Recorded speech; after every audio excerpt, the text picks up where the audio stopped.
everyone talks about how great television is now, and it's pretty good, I gotta say. But it's still television to me. What's the difference between television and a good movie? Because a lot of the TV now has the patina of a movie. They're using cinematic language, all right, to get you caught up in it. Obviously, I'm talking about good shows. We're talking about shows that you're compelled to watch. Right. Yellowstone. I didn't really get around to watching Yellowstone the first 3 years or so. Then I watched like the first season. I go, wow, this is fucking great. I've always been a big Kevin Costner fan. He's fucking wonderful in this, all right?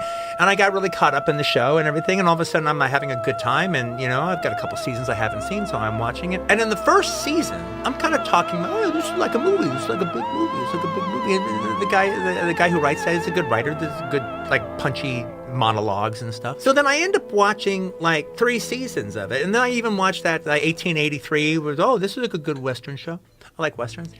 But then after I've watched like 2 or 3 seasons or 1 season of 1883, look, while I'm watching it, I am compelled. I'm caught up in it. But at the end of the day, it's all just a soap opera. They've introduced you to a bunch of characters. You actually kind of know all their backstories. You know everybody's connection with everybody else.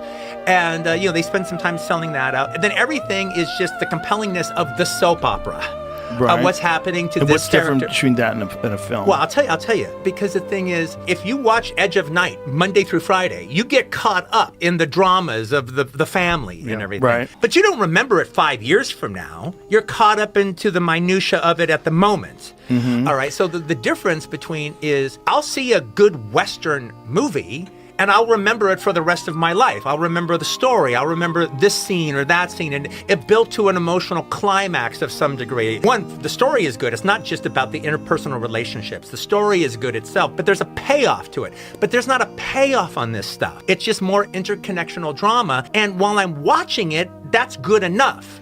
But when it's over, I couldn't tell you. I can remember who the bad guy was in the first season of Yellowstone because it was Danny Houston. I remember him in it. But I don't remember any of the details of it. And I don't remember any of the bad guys for season 2 or season 3. It's out of my head. It's just completely out of. And same thing with 1883. When I watched the whole thing, and that was like that seemed like a movie, except Sam Elliott's about the only thing I really remember of it when it was finished. But now Red River, I remember for the rest of my life. Isn't that, though, because it's a different thing, right? Because when you go to a film is designed for one sitting. You sit down in the theater, you're going to get the entire encapsulation of what happens to these characters in 3 hours. Okay, I'll give you an example of one that is more than a soap opera. And here's the difference. Here's the difference. Look, they're in the soap opera business. But I'll tell you one that's not, okay? If you watch the first season of Homeland, when it gets to that final episode of the first season, and he's got the suicide vest on, and he's in the room.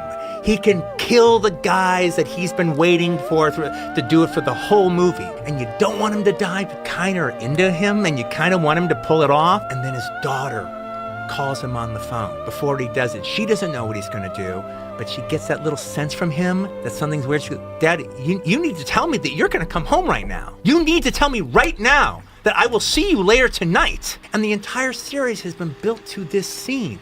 And it's one of the most emotional scenes I've ever seen in a movie, any TV show I've ever seen dramatized. That first season was great. I've ever seen dramatized. Now, that was a movie.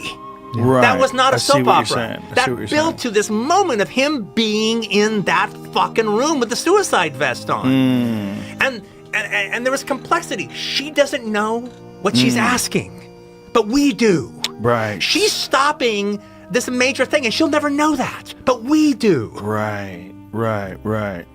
And he's still committed, but he's more committed to her, and we know that. That's just great shit. That's a movie. Right, and can you do that every week? No, I didn't say you can do it every week, but I'm saying when the season's over, I need to walk away with more than just the soap opera. An impactful moment. Exactly. Now, I don't expect you to do that every week, but at the end of the arc, if you're telling a continuing story, at the end of that fucking season, you need to, bam, drop the mic. Yeah. You need to tell me a fucking story, not just ... And look, while I'm watching it, I'm not asking for that. But the fact that it all just disappears away. once it's over, and it's just sand on the beach. Right.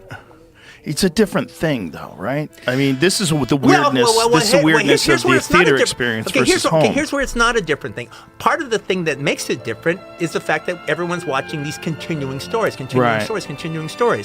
Okay, if it were Bonanza, where it's just a set-up story, Charles Bronson shows up, he's a half-breed Indian, and he's working at the Ponderosa for a while, and he gets involved in an adventure, and then at the end, it's done. Well, on that show, you have the episodes that are maybe not so good, but then you'll have this great episode with Charles Bronson. Or do they have a great episode with James Coburn? They're almost standalone. That could have been a movie. Yeah. They could have expanded that to a movie. Right. It's a long ongoing story that leads to the soap opera aspect. I don't say all this, and the sum up of it all is it's useless. It is very compelling while I'm watching it, but it just doesn't compare to a movie real story that stays with me for the rest of my life.